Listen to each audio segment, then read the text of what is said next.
Et bien bonsoir à tous amis, j'espère que vous allez bien, je suis très content de vous retrouver les gars pour débriefer le match entre Quevilly-Rouen et le FC Metz les gars, match de Ligue 2, match incroyable de Ligue 2 surtout les amis, qui temporairement a permis à Metz d'être deuxième de Ligue 2, mais bon ce n'est plus le cas à l'heure actuelle malheureusement. Et du coup les gars, on se retrouve pour débriefer ce match les gars, et pour commencer, victoire des Messins sur le score de 2-1, avec les buts de Mazis à la 72e, de Maïga à la 80e, et réduction de l'escar en tout temps de match de la part de Quevilly-Rouen à la 90e. Le but incroyable de Camara, il a fait franchement tout ce qu'il fallait pour perturber Okija. Mais du coup, voilà, les gars. Du coup, les gars, Metz s'impose à l'extérieur ce soir sur le score de 2-1, les amis. Et du coup, pendant encore un instant, comme je viens de vous le dire, ils étaient deuxième au championnat. Oui, Metz était deuxième. Donc, malheureusement, en tout temps de match, Bordeaux a gagné ainsi que Sochaux. Mais c'est pour vous dire qu'à l'heure actuelle, si Metz continue sur sur la routine, la lancée, bref, n'importe quel synonyme que vous trouverez, si Metz continue dans cet état d'esprit-là, même si on va parler du match, et clairement, Metz a dominé, mais s'est fait dominer, mais si Metz, avec l'état d'esprit-là, l'envie de se dire, ok, on est dominé, mais on va quand même chercher à aller marquer un putain de but, s'il continue avec cette envie-là, les amis, Metz finira par obtenir son ticket pour remonter, les gars. Et vous le verrez, vous le verrez. De toute façon, moi je pense que Metz finira en Ligue 1 la saison prochaine. Bref, on va commencer par parler de la toute première méthode, amis. Alors, première méthode, amis, il n'y avait pas beaucoup de jeux. Ok, certes, ça allait vers l'avant. Avec, pour moi, ce que je veux dire par là, c'est que il n'y avait pas vraiment une équipe ou l'autre qui avait vraiment le dessus sur le match. Mais tu voyais que, franchement, tu voyais que Metz était au-dessus. Ça se voyait pas grandement. Mais Metz avait la possession. Metz avait les tirs. Mais attention, ce qui était bien de la part de Quevilly-Rouen, les gars, c'est que Quevilly-Rouen jouait en bloc bas, mais fermait le jeu. C'est-à-dire que, comment dire, il y avait quasiment aucune solution de relance. Ils étaient partout, et dès qu'il fallait s'agir de défendre, ils défendaient en bloc bas, il y avait aucun espace. Aucun espace. Tellement qu'il y a eu quoi? Je crois, sans vous mentir, il y a eu un tir cadré de chaque côté en premier temps. Un tir. Le... Alors je crois que c'est, si je ne me trompe pas, c'est Lamine Gueye. Il trouve Maïga en retrait, Maïga trouve Mikotadze. Mikotadze il te place une frappe enroulée à ras terre entre les jambes comment il s'appelle? Comment il s'appelle? Sissoko, voilà. Il place une frappe enroulée entre les jambes de Sissoko et que ça fait poteau. S'il croise moins sa frappe, elle est dedans. Je vous promets les amis. Revoyez l'action. S'il croise moins sa frappe, Mikotadze, je suis sûr que ça peut faire 1-0. Bref, du coup, dans le feu d'action, il enroule et ça fait poteau. Donc voilà, on se dit, ok, c'est pas grave, c'est un début de match, on peut s'attraper. Du coup, je crois que dans la foulée, je sais même plus comment elle vient l'action pour être franc avec vous. Mais je sais que Mafuta. Non, qui c'était? Non, c'était Sidibé. Voilà, Sidibé trouve Sangaré, Sangaré trouve Bangré. Bangré, il dribble deux fois Udol, il lui fait un crochet externe pour revenir en intérieur. Et là, il frappe et c'est capté directement dans les gants de Okidja. Du coup, on en reste à 0-0 à la pause. D'ailleurs, au passage, merci à tous ceux qui étaient sur live, les gars. Un gros big up à vous. Bientôt les 800 abonnés. Merci à tous. Et du coup, les gars, on va parler sur le mi-temps. Et là, franchement, je me suis dit 0-0 à la pause. Ok, Metz domine, mais pas grandement, voire même, ça, on dirait pas qu'il domine, même si c'est clairement, vous avez les meilleures occasions, tu vois, mais tranquille. Et là, du coup, en tout mi-temps, sortie de Diallo, entrée de Cheikh Sabali. Et bah, du coup, on voit radicalement. Je sais pas comment vous l'expliquer. J'ai vu le match, je l'ai commenté, mais il y a un truc que Sabali apporte à Metz que je n'arrive pas à décrire. Alors, je sais pas si c'est la profondeur, la vitesse et technique, parce qu'il est technique, les gars. Il est rapide et technique. Et les jours-là, croyez-moi que si je peux en avoir à Lyon, je le prends direct à l'image de Definio. Mais bon, bref, là on parle de Metz.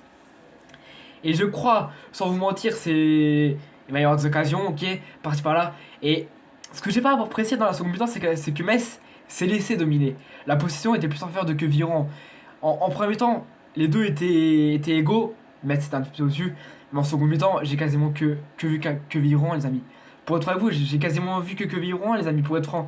On finit le match avec 15 tirs et 6 cadrés pour Quevilly-Rouen. Du côté de Messin, c'est 9 tirs, 4 cadrés. Et il gagne le match. Donc, ok, il mérite de gagner le match. Mais se faire dominer carrément toute la seconde mi-temps, enfin quasiment, parce que faut dire que Metz ils ont marqué le but, c'est pas qu'ils étaient dominés.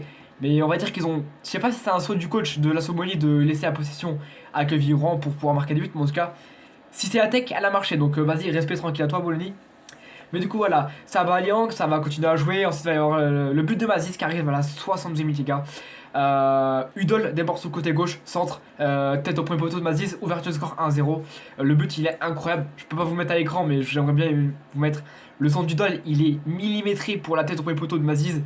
Et du coup, ça va continuer à jouer, il va y avoir des occasions de plus et moindres. Et là, 80e minute, corner obtenu par Rudel, encore une fois. Corner qui est tiré par Mikotadze, le Georgien, qui fait franchement, pour moi, c'était le meilleur joueur de la Ligue 2. Hein. Je me cache pas, j'ai plus honte de le dire. Mikotadze est une pépite, et franchement, j'ai vu qu'il était appelé avec la Géorgie, donc respect à toi, tu le mérites. Du coup, il tire le corner, boum. C'est récupéré par Maga qui met une tête comme ça, et ça fait 2-0 pour les Messins. Et du coup, franchement, Metz, c'est comme Lyon. Qu'est-ce qui se passe? Fin de match. Toujours en fin de match. Toujours fin de match. Alors, on a un déboulé de Sissoko, il dribble tout le monde, il retrouve Camara. Camara, il fait un festival, il arrive à se défaire de tout le pressing marquage, j'arrive comme ça. Il te met une frappe, je sais pas si elle est topée ou si elle est contrée. La frappe, elle va lober Okidja. Réduction de l'écart à la 90e. Ils reviennent à 2-1. Et ensuite, il y a eu une paire de balles de la part de Traoré de Kandé qui aurait pu mener encore au but de 2-2. Mais Okidja se couche bien par terre. Et du coup, victoire Messine, voilà. Donc voilà. Et du coup, bah, Metz gagne, Metz continue à gagner et Metz reste sur 7 ou 8 matchs en défaite. Maintenant, franchement, c'est incroyable et franchement, il le mérite. Bien joué, attention, je parle de Metz, mais je parle aussi de Quevilly-Rouen parce que voilà, ils ont bien joué. J'ai bien aimé Mafuta dans un rôle où il devait peser sur la défense adverse. Après, c'est franchement le joueur que j'ai le plus détesté côté Quevilly-Rouen, c'est Pendant. Pendant, pour moi, c'est un fantôme. Hein. Le défenseur gauche pardon, de Quevilly-Rouen, c'est un fantôme. Hein. Je l'ai pas vu du match. Sauf quand on lui faisait des pages, je l'ai pas vu du match. Et voilà. Après, il y a eu la blessure de Bangré et puis aussi Ben Youssouf qui est sorti très tôt dans le match. Voilà. Mais voilà. Mais du coup, les amis, avant qu'on se laisse tranquillement, je voulais vous parler des compositions d'équipe parce que je les ai même pas présentés, donc je m'en excuse. On commence avec l'équipe qui reçoit. Donc, dans les buts côté Quevilly-Rouen, les gars, il y avait Lemaître qui a fait pour moi un excellent match. Donc, bravo au gardien de Quevilly-Rouen. Franchement, c'est un beau gardien, je pense. Ensuite, défense 5 attaque Pendant, Sissoko, Ben Youssouf qui a commencé le match et Sissoko. Défense normale. Milieu de terrain, Guébé, Sidibé, Sangaré. Et les trois devant, Soumaré, Mafuta et Bangré. Alors franchement, ce que j'ai pas aimé les gars quand j'ai commenté le match, c'est qu'il y avait 3 Sissoko. C'était impossible de se repérer quand je commentais le match.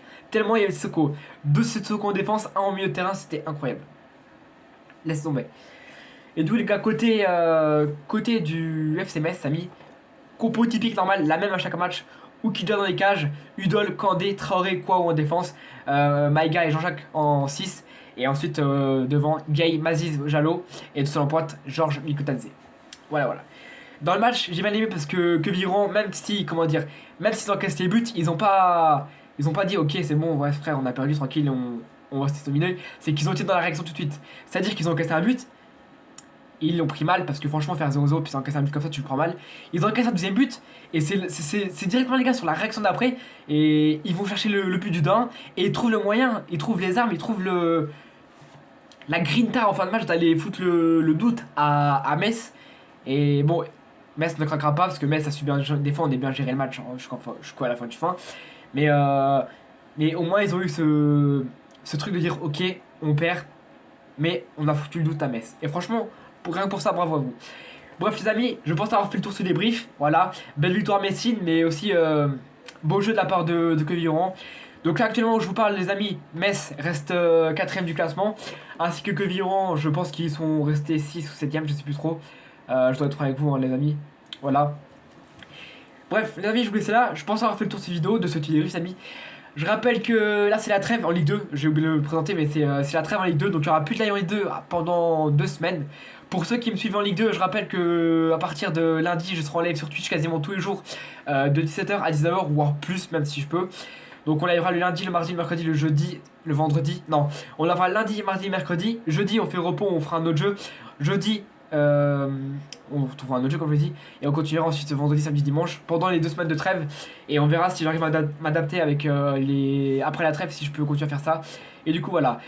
Pour les amateurs de Ligue 2, les amis, nous on se retrouvera le samedi 1er avril à 15h pour Saint-Etienne-Niort. Voilà. Et ensuite on enchaînera avec un multiplex ou peut-être un match de Metz, je dois avouer que je sais pas. Non, on enchaînera à 19h avec Metz-Laval. Voilà pour ceux qui voulaient savoir, tranquillement. Bref les amis, je vous laisse là. Merci à vous d'avoir regardé ces débriefs. Je rappelle les amis que n'hésitez pas à aller voir ma vidéo, les gars, le plus gros projet de ma vie. Et vous inscrire au concours que j'ai mis dans la vidéo, voilà. Je vous laisse là les amis, merci à vous d'avoir regardé ces débriefs. N'hésitez pas à liker, à vous abonner et à partager, c'est super important pour le référencement. Merci à tous ceux qui le font les gars. Et j'ai quelque chose à dire les gars. Bien joué à Metz, bien joué à Quevilly-Rouen. Et en route pour les 800 abonnés, les gars. C'était Rock. Je passe une bonne soirée, passez un bon week-end. Et surtout, passez une bonne trêve. Allez les bleus. Ciao.